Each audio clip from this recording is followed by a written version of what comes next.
storytelling is going. And as you can see, this is something that tightly integrates science and narrative and is entertaining on a variety of levels. So the other thing that I'm going to do is we actually have one of the guys from Routes, who is one of the creators, and we're going to just Skype him in for a little bit. I think I'm going with Alistair, who is in Los Angeles, so let's see if I can get him. Okay, video. Hopefully he'll answer.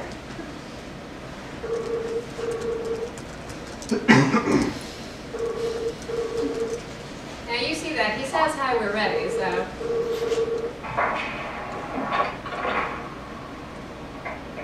Hey there. Hi there, how are you doing? Good, how are you? Good. Good, thanks for joining us. You've got a whole room full of people watching you, so say hello. Hi everyone, how you doing? Sorry about the noise. We'll have to use other people join here. So, I'm here. Great, well thanks so much for showing up. We just took a look at the Routes trailer and the Sneeze game, and I gave them an overview. So one of my questions for you is really about the creative process. I'm curious if you could talk a little bit about how you guys worked with the Wellcome Trust and how you integrated sort of the science that you were exploring with the creative elements in the narrative. What was that process like for you guys? So, sorry, I think I'm an echo, hold on. Technology. Here we go. So, what was about the story being the center of the story being told, and it's a multi-platform storytelling. So we stretch the story across the different platforms that we want to reach, and with Roots we're trying to reach 14 to 19-year-olds. Can you hear me all right? Yeah, we can hear noise in the background, but... Okay. So we're trying to reach 14 to 19-year-olds, and we had to do it, through social networks, through splash games, through the web, through YouTube, and other methods. And it all really started with us being invited to an event at the Sanger Institute up in Cambridge, where the Wellcome Trust was there, and the Sanger Trust has a...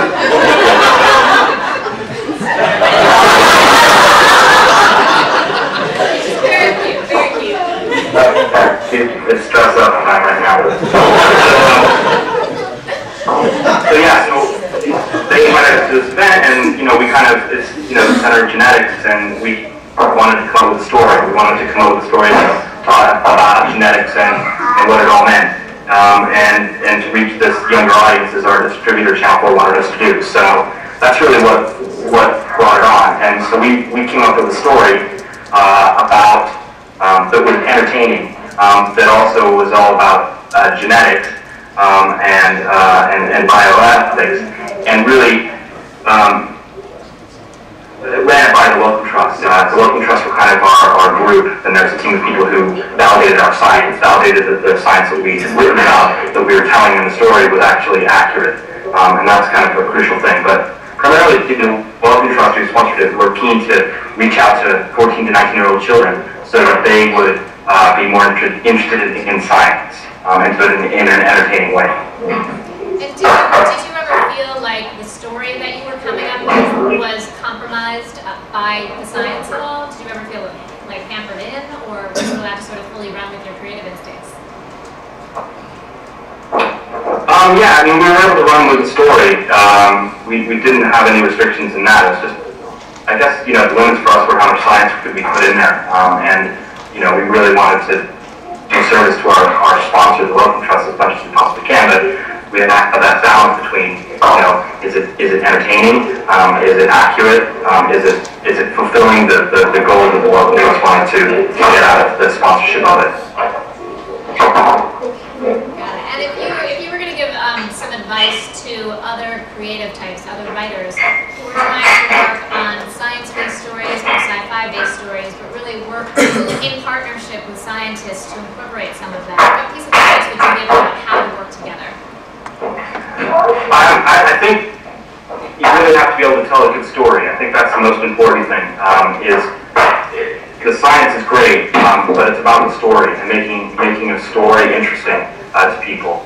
And so I think you gotta, if you feel confident that you can actually write narrative, then go for it. If you feel that you know the science and you can give as much scientific depth as possible, find someone who is a classically trained writer and work with them, and they'll know how to kind of come up with the beats and come up with the arcs, and you can drop the science in there as and when you can. But I think also, don't get discouraged by it not being as explanatory as it needs to be. Realize that there are times when you can't go that far into it, because if you go really far into it, you lose a lot of your audience, and that's really primarily what it's all about, is keeping the audience. So really kind of give them the depth, but maybe the depth isn't in the linear narrative. Got it. And my last question is how was the project received? What kind of results did you have with it? Oh, it was great. I mean, from the Wellcome Trust perspective, we reached out. 40% of the total audience was 14 to 19-year-olds. We had part of it aired on television, and the time that it aired on television, the audience was twice the size of what it normally is at that time, which is great. We had 20. Actually, we had to redo the numbers because we were looking at something inaccurate. But we have about 18 million gameplays of the Sneeze game, which you guys saw, and 3 other games that we produced. So, we were really pleased about it. Everyone was really pleased about it in terms of the traffic and the notice and the press. And then we won an award too. We won a BAFTA award, which is not a BAFTA award. Sorry, we were shortlisted for a BAFTA, but a BMO award, which is the British Interactive Multimedia Association, and we beat the BBC, which is very difficult to do in the UK. We beat the BBC at original content, so that was in November. So we're really pleased about what we were able to achieve there, and we're working on some other areas in health and the environment right now, and trying to come up with, we have an entertaining story, multi-platform, it's called Footprints, and we're currently shopping it around in terms of getting a sponsor for it. There's a lot of interest of how can you create a entertaining, almost platform-oriented service that makes people aware of how healthy they're living their lives and how much effect their healthy lives are having on the environment. And we feel that there's a real connection between personal health and the health of your community. Excellent. Well, thank you so much for joining us. Before we go, I'm going to flip my computer around so you can see the room. So. Thanks for listening. All right. Thanks so much for taking time out of your Saturday. All right. Thank you. I'll talk to you soon.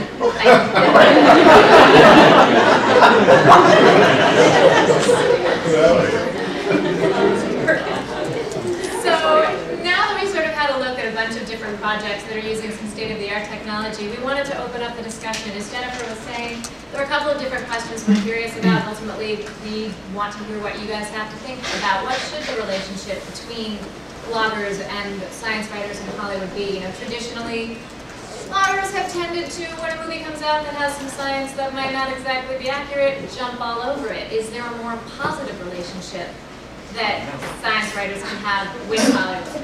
What would you like to see? What would you like us to take back to the entertainment community to say, this is actually how people would like to work with you?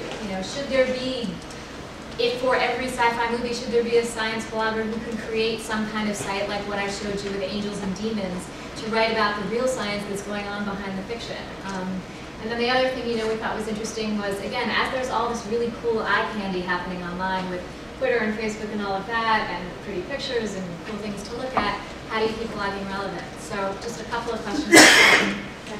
So the projects that you've shown that you're working on are mostly, I think they reflect a general trend in Hollywood science fiction, mostly aimed at adults. Are you guys doing anything aimed at younger audiences, except for this last one? I think the Sneeze game transcends ages. I have an 8-year-old niece who must be all over that.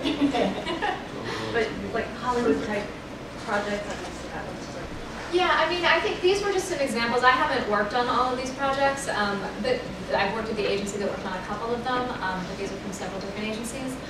I think ultimately,